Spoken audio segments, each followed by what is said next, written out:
Hola, mi nombre es Eric Barinas del Grupo 13 y voy a hablarles acerca de las políticas de apoyo a la investigación existentes en la República Dominicana. Bien, antes de hablar de las políticas actuales de apoyo a la investigación que existen en nuestro entorno educativo y en nuestro país, quería hablar un poco acerca de los antecedentes, algunos antecedentes a tomar en consideración para poder entender la situación en la que nos encontramos actualmente, que vamos a ver más adelante. Lo primero es que, a pesar de haber tenido la primera Universidad de América y de haber tenido mucha discusión, mucho movimiento en la parte de educación, tuvimos universidades privadas que surgieron ya en la década de los 60, diversificando la oferta en la República Dominicana e incrementando la cantidad de opciones que tenían los estudiantes para poder tomar una profesión en la República Dominicana. No había una cultura de la investigación desarrollada. Nuestras universidades históricamente no desarrollaban una cultura de la investigación, no hacían investigación como tal. Y si hacían investigación, era investigación muy aislada. Vamos a ver los años entre el 1980 y el 2000, en el cual evidentemente había un gran desequilibrio en la relación de docencia, investigación y extensión. Nuestras academias eran muy orientadas a la parte de la docencia. En la educación superior se hacía muy poco, cuando no ningún énfasis en la parte de investigación. Ese desequilibrio en la docencia, entre la docencia, investigación y extensión, era uno de los principales problemas planteados en el sistema de educación superior de la República Dominicana, ya que esos tres ejes estaban desvinculados del proceso de enseñanza-aprendizaje y reflejaban un atraso en la currícula, un atraso en la calidad de los egresados y evidentemente un atraso en lo que el sistema desarrollaba para ejecutar la producción en el mercado. Y también no existía realmente vinculación e investigación ligada a la docencia, ni viceversa, así como también muy poca extensión. No había investigaciones que envolvieran a los estudiantes como parte de sus evaluaciones en los trabajos, tesinas, tesis, proyectos y demás. No existían profesores e investigadores que retroalimentaran su docencia con investigaciones propias o investigaciones de grupos de investigación que estuviesen haciendo proyectos para poder nutrir la docencia que ellos estaban desarrollando. Y la mayoría de los investigadores que de alguna manera hacían investigaciones puntuales en las universidades no eran profesores de planta de las universidades, eran profesionales contratados, hacían un trabajo puntual y luego se retiraban. Eso evidentemente que traía la consecuencia de que ese resultado no era vinculado a la docencia de la universidad.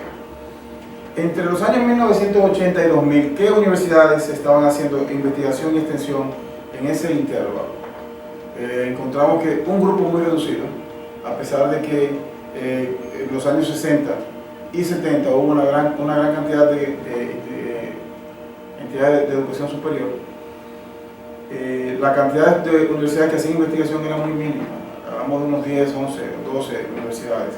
Y las que hacían extensión, probablemente unas cuantas más, pero también eran pocas universidades.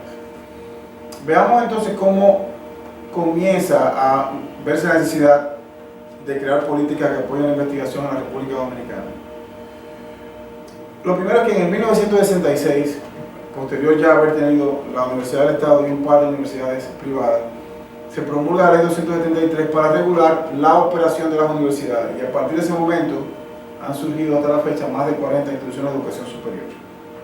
En el año 1983 se crea el Consejo Nacional de la Educación Superior, el CONES, que posteriormente se amplió su scope, su alcance, en el año 1996 a través de unos decretos administrativos de la presidencia, los decretos 259 y 517. Y en ese momento, con los estudios que se habían hecho hasta ese momento del sistema educativo dominicano, se evidenciaban muchas oportunidades en la parte de la calidad y en la parte de la supervisión de los organismos de las instituciones de educación superior en la República Dominicana. Los indicadores evidentemente que no mostraban la mejor cara de nosotros. Y por fin, en el año 2001, en agosto del 2001, se promulga la ley 139-01, que lleva el Consejo Nacional de Educación Superior al rango de ministerio y que también establece otras normativas que vamos a ver más adelante, aparte de crear la Secretaría de Estado de Educación Superior, Ciencia y Tecnología, que anteriormente era conocido como el CONES. También se crea el Sistema Nacional de Educación Superior, Ciencia y Tecnología, que trata de integrar y vincular a todos los jugadores del sistema. y que persigue mejorar el perfil y los estándares de los profesionales y a la vez elevar el nivel de los servicios que estaban ofreciendo las instituciones de educación superior en el país. Un extracto de lo que decía la motivación era el compromiso con el que sea científico lo que hace.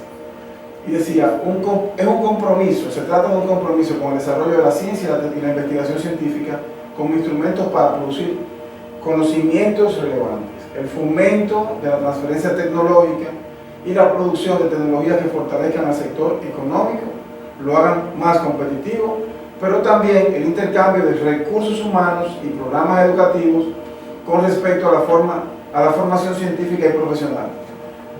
Forman los ejes centrales de la conceptualización acerca de la globalización e internacionalización de la educación superior en la República Dominicana.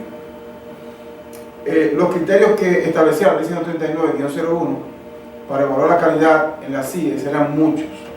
Trato de destacar algunos, entre ellos la pertinencia en la misión y objetivos, la pertinencia en los estatutos y políticas, la calidad de los servicios institucionales, el nivel de formación y experiencia del equipo docente y de manera particular la parte de la pertinencia en los programas de docencia, investigación y extensión, adicional a otros que tienen que ver con la parte de soporte logístico, infraestructura, etc. Los niveles de vinculación entre la universidad, este es otro extracto, y la empresa en el país son aún muy débiles. Es un extracto de un estudio que hizo la Secretaría de Estado de Educación Superior, Ciencia y Tecnología en el 2002, y era una especie de diagnóstico el que decía que la vinculación entre la universidad y la empresa en el país son aún muy débiles, pues las IES no han asumido a carta cabal las necesidades de la empresa para darle respuesta con una oferta pertinente, tanto de programas como de propuestas de investigaciones prometedoras, y por su parte, el empresariado mismo no ha mostrado interés decidido por los aportes que le puedan traer las IES al desarrollo de sus empresas. Esto es un diagnóstico, una foto del 2002.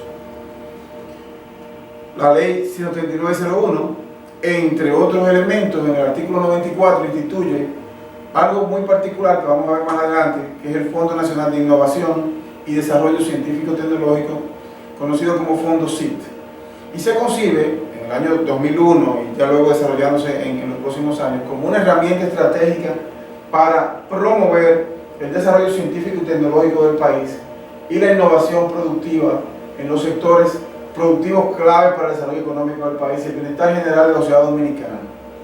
Y en el marco del Plan Estratégico de Ciencia, Tecnología e Innovación del 2008 al 2018, se identificaron 3 áreas en las que Fondocit es protagonista. Evidentemente ya en el 2008 Fondocit tenía 3 años operando, pero ya luego se delimitaron 3 espacios básicos, que eran la ciencia básica, la investigación y desarrollo y las tecnologías e innovación productiva. ¿Y cuáles eran los objetivos principales del Fondocit? Bueno, primero la creación de conocimiento, incrementar la generación de conocimiento científico nacional y articularlo regional y globalmente. Otro componente era el componente de recursos humanos, formar recursos humanos de alto nivel y reconocimiento internacional por sus capacidades de investigación y capacitar recursos humanos en el uso de nuevas tecnologías productivas, evidentemente que luego puedan ser insertados en el sector empresarial. Aporte, contribuir a la solución de problemas sociales, económicos y ambientales del país y de la región por medio de herramientas del método científico, incrementar la capacidad de aprendizaje tecnológico de las empresas que puedan asimilar, introducir nuevos productos y apoyar la participación privada en las actividades de investigación y desarrollo.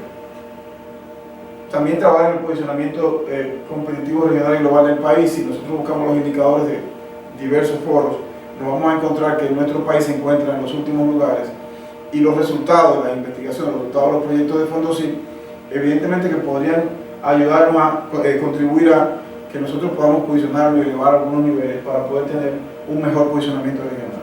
Mejora la calidad de vida y el progreso material de la población dominicana y mejora la calidad y eficiencia productiva de los productos, bienes y servicios tradicionales.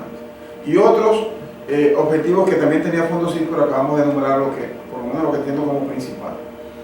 ¿Y en qué campos actúa Fondocit? Bueno, Fondocit actúa o preferencia proyectos de investigación que estén relacionados con la parte de ciencias básicas y nanociencias, la parte de medio ambiente, cambio climático y ciencias atmosféricas, salud y biomedicina, biotecnología, producción sostenible, la parte de energía y biocombustible, la parte que tiene que ver con ingeniería de software, desarrollo de software básicamente, todas sus facetas, y la parte de mecatrónica y correlacionada, y la parte de innovación y desarrollo de nuevos productos y procesos, o mejora de procesos también. Los proyectos a financiar básicamente tienen que tener la siguiente característica. Se establece, eso podría cambiar en el tiempo según la normativa, que sean proyectos de duración entre 1 a 4 años, un tope de financiamiento de 3 millones de pesos anuales, que podría llevarse unos 12 millones si tiene una duración de 4 años, unos 12 millones de pesos en 4 años. Y se le da una valoración muy especial a los proyectos de investigación, desarrollo e innovación. ¿Quiénes participan? Instituciones de educación superior, centros de estudio e investigación científica públicos y privados, empresas de base y de servicios tecnológicos debidamente constituidas, no importa su dimensión, y empresas privadas del sector exportador de productos, de bienes y servicios, que también estén bien constituidas. Museos o instituciones públicas y privadas que se dediquen a la investigación o que pertenecen a la investigación y la divulgación de ciencias básicas, y organizaciones de la sociedad civil, pero estas se les requiere que lo hagan en alianza con instituciones de educación superior o empresas. ¿Y cuánto ha contribuido Fondocid a fomentar programas de investigación, proyectos de investigación en los últimos 9 años? En su primer año de actividad, en el 2005, tuvo unos 14 proyectos con unos 14.4 millones de pesos dominicanos. Y entre ese mismo año, el 2005 y el 2012, ha apoyado unos 169 proyectos en su totalidad, con más de unos 500 millones de pesos dominicanos, algo más de 12 millones de dólares. A tasa actual, evidentemente con su correspondiente probablemente sea un poco menos. Y en el 2013, unos 34 proyectos que solamente en el 2013 fueron por un total de 289 millones de pesos. Dos tipos de proyectos más financiados, por mucho, porque han sido muy preferenciados, han sido los de biotecnología, ciencias básicas y ciencias ambientales. Pero también hay otras iniciativas que probablemente por razones de tiempo y razones de lo que perseguimos en el máster no hemos profundizado, y son iniciativas sectoriales. Y una de ellas, por ejemplo, una iniciativa del sector energía, que tiene algunos incentivos a los proyectos de investigación que vayan en el área de energía, incluyendo incentivos fiscales y demás, que están dirigidos por la Ley 5707 sobre incentivo al desarrollo de fuentes renovables de energía y sus regímenes especiales. En conclusión, rápidamente, hasta el año 2000 la difusión de investigaciones con apoyo, o la realización de investigaciones con apoyo de un marco legal era casi nula, era muy puntual y en espacios muy reducidos del espectro de IES en República Dominicana. También hemos tenido un progreso significativo en el marco legal, por haberlo creado en los últimos 13 años, 14 años, pero a la vez el hecho de que se hayan aplicado los instrumentos, estén aplicados los instrumentos de financiación que ese marco legal, la Ley 13901 establecida. Programas de financiación han permitido lograr que las IES comiencen a dinamizarse, a formar recursos, que es más importante que hacer proyectos en algunos casos, porque el recurso queda y puede replicar y puede multiplicar esos recursos. Aún es insuficiente lo realizado, y la razón por la que lo estimamos como insuficiente es por el hecho de que ¿qué nos va a decir la suficiencia o qué es bueno o que estamos en el camino correcto? Cuando todos nuestros indicadores de competitividad, cuando todos nuestros indicadores, las mediciones que se hagan sobre nosotros, nos saquen de los últimos lugares y comiencen a reflejar una mejor evidencia. El sistema debe madurar en propuestas y debe motivar para que haya más iniciativas que sean vinculantes con la industria, y debe trabajarse mucho en el recurso humano para elevar los niveles actuales de doctores y de investigadores en nuestros espacios universitarios, que ha ido incrementando en los últimos años, pero probablemente no en la misma proporción que otras regiones con el mismo nivel nuestro han ido incrementando, y probablemente se han ido convirtiendo más competitivos que nosotros. Muchas gracias.